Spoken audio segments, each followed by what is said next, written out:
Bienvenue dans le 4e épisode et le dernier. Et oui, c'est le dernier. J'ai beaucoup de choses à vous dire. Ce dernier épisode soit une rampe de lancement pour vous. Surtout, ne vous arrêtez pas. Vous avez commencé, et puis, vient aussi la tentation de s'arrêter, et très rapidement. Alors, qu'est-ce qui s'est passé? Je commence à me donner plein de mauvaises bonnes raisons pour m'arrêter.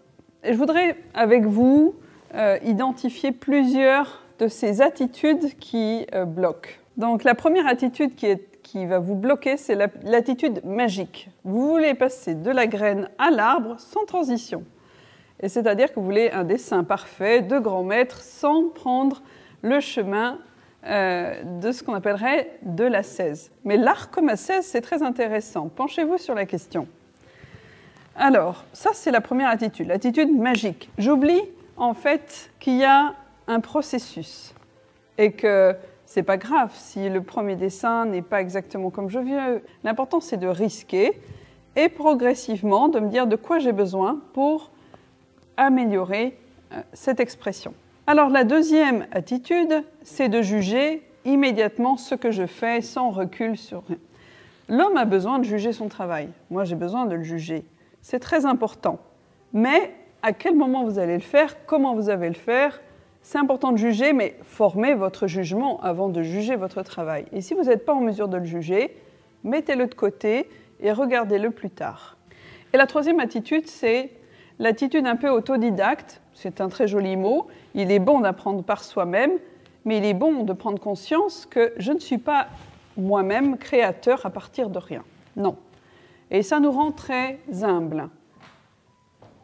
Donc en fait, il est important de prendre conscience que l'art se reçoit comme la foi. On le reçoit d'une tradition. Et voilà. Et donc il faut se mettre à l'école.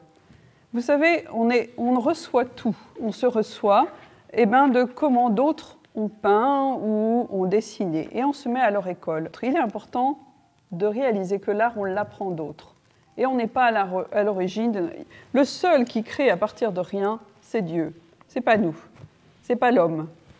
Donc en fait, réjouissez-vous parce qu'en fait, vous êtes les héritiers des grands maîtres du passé. Je voudrais vous citer par exemple Cézanne. Vous voyez, ce grand maître, lui a dit « Je veux la fréquentation d'un grand maître qui me rende à moi-même. Toutes les fois que je vais chez Poussin, c'était ce grand maître de la peinture, je sais mieux qui je suis. » Alors, ce n'est pas le tout d'avoir identifié ces attitudes, c'est comment on va guérir. Alors, il faudrait en parler longuement, mais j'ai une solution plutôt rapide et simple, c'est de prendre cette prière de l'artiste et de l'artisan. Personnellement, elle m'aide beaucoup. À chaque fois que je vais me mettre au travail, je la prie et elle va mettre mon énergie au bon endroit. Et n'hésitez pas, avant de commencer, tout ce que vous faites, à la prier. Elle place très bien notre être créateur par rapport à Dieu et tous les besoins qu'on va éprouver, toutes les difficultés qu'on va éprouver pendant le processus de créativité ou processus artistique. Alors quand on redémarre la créativité, en fait, on est très focalisé sur toutes nos difficultés techniques. Alors, comment je tiens mon crayon et tout ça. Alors qu'il faut d'abord considérer cette activité créative comme quelque chose qui va m'unifier, quelque chose qui rend de moi ma personnalité d'une manière intégrale. Parce que l'art, elle va puiser dans mes ressources humaines, ma psychologie, elle va dans ma vie spirituelle. Il est important de plutôt pas seulement se focaliser au niveau technique, qu'est-ce que j'ai besoin, mais qu'est-ce que j'ai aussi à partager, qu'est-ce que j'ai à dire. C'est pour ça que je vous ai encouragé à faire ce cahier de navigation intérieure. Parce que dedans, vous allez cultiver ce paysage intérieur que vous voulez partager. Petit à petit, va apparaître ce patrimoine, ce vocabulaire personnel qui va vous permettre de vous exprimer et aussi de partager aux autres. Voilà, et ça, c'est quelque chose à cultiver, comme un jardin. Donc, voilà, votre piste de lancement, c'est cultiver ce patrimoine intérieur, c'est avancer dans ce patrimoine, dans cette relation à Dieu, et aussi continuer de vous exprimer très régulièrement. Alors, comme c'est le temps de l'Avent, c'est une belle opportunité pour vous de travailler dans certaines directions. Pendant ce temps de l'Avent, c'est comment la bonne nouvelle va venir jusqu'à notre cœur. Est-ce qu'elle va rester à notre connaissance, notre tradition de Noël, ou est-ce qu'elle va encore pouvoir nous rejoindre? Je vous ai montré un peu comment le Christ va pouvoir apparaître et redevenir cette lumière un peu à travers un travail que vous pouvez faire chez vous. L'autre chose qui est bon, un exercice qui pourrait être possible, c'est de travailler à partir de la forme du cœur. Qu'est-ce qu'il y a dans votre cœur? Qu'est-ce qui vous habite maintenant? Donc le cœur, c'est une forme très simple et banale, on s'en sert pour dire qu'on est amoureux, pour dire qu'on a le cœur brisé, etc. Alors, quelle est la proportion de ce qui habite mon cœur? Peut-être qu'il y a des blessures à l'heure d'aujourd'hui. Est-ce qu'elles sont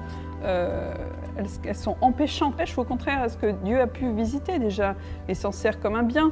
Alors, je vais commencer à matérialiser dans mon cœur la place. Par exemple, l'adoration est très importante pour moi. Voilà, je le mets en évidence. Et vous pouvez utiliser des moyens très simples pour exprimer ce qui habite votre cœur. Alors, je voudrais vous partager quelque chose de tout simple. C'est que normalement, quand on commence l'art, on est habitué normalement à faire des exercices. Vous pouvez exercer vos mains. Parce que l'ennemi particulier, l'ennemi de l'art, c'est la crispation. Alors que vous avez besoin de détendre votre main, vous avez besoin de souplesse dans votre poignet. On traîne nos mains, on s'entraîne à dessiner tout simplement des formes très simples. Les cercles, les lignes, faites confiance à votre main. Vous pouvez reprendre un dessin, essayez d'identifier ce qui ne va pas, allez le travailler et puis remettez-vous au travail sur ce même dessin pour essayer de l'aboutir et de l'accomplir, pour en faire d'une certaine manière une célébration pour Dieu. Bon chemin vers Noël.